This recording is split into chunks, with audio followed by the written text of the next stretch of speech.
Vous savez, moi, je ne voudrais pas aller dans le sens de dire que les députés ont été corrompus. Je ne dis pas ça, les sénateurs, pardon.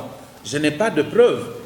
Mais je m'en tiens ici aux déclarations du président de la République à Bunia, le garant du bon fonctionnement des institutions, parmi lesquelles le Sénat. Le président de la République a dit qu'il s'est installé au Sénat une sorte de mafia. Mais c'est trop grave. Mon problème, ce n'est pas de juger le président ou les propos du président.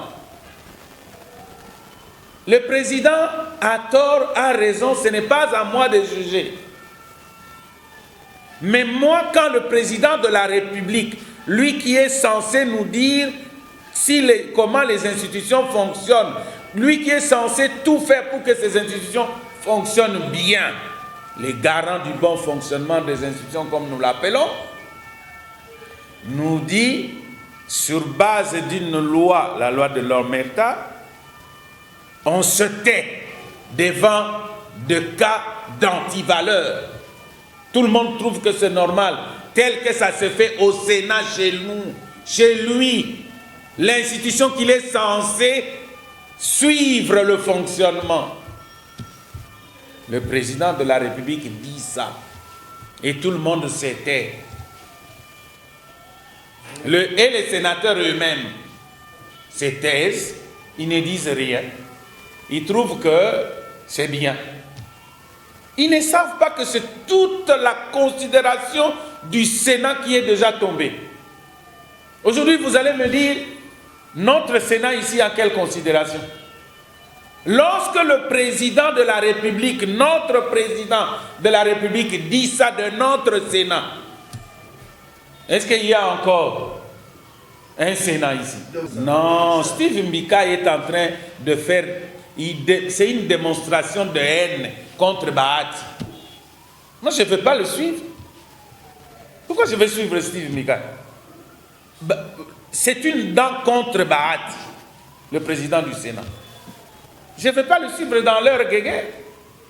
Les anciens membres de la société civile devenus aujourd'hui politiciens dans des partis politiques, ils se font la guerre. Ça n'a pas commencé aujourd'hui entre Steve Mbika et Bahati. Je ne peux pas le suivre. Moi, je ne me réfère pas à ça. Tout le monde a parlé de la corruption. Mais aujourd'hui, parce que ça veut dire que le président de la République et les PGR avaient la même idée, la même intention d'élever les immunités des sénateurs, du sénateur Matata Ponyo. Mais les sénateurs sont allés à l'encontre et c'est ce qui a fait que le président ait dit cela. Moi, je suis en train de faire des supputations d'intellectuels. Mais je dis c'est trop grave. Dites-moi un peu, quelle relation voulez-vous avoir encore entre le président de la République, qui est le garant du bon fonctionnement des institutions, et le Sénat? En République démocratique du Congo, il n'y en a plus. Mais la loi, elle est là pour être soutenue. Vous croyez que moi seul, je peux refuser la loi et on va me suivre? On n'a pas suivi même le président de la République. On va me suivre. Nous voulons aller aux élections en 2023, c'est tout. Moi, je sais que la loi est taillée sur mesure maintenant. Malheureusement, la loi sur l'organisation de la CENI n'a pas suivi l'idée de l'initiateur de la proposition, Christophe Lutundula, le ministre d'État aux Affaires étrangères.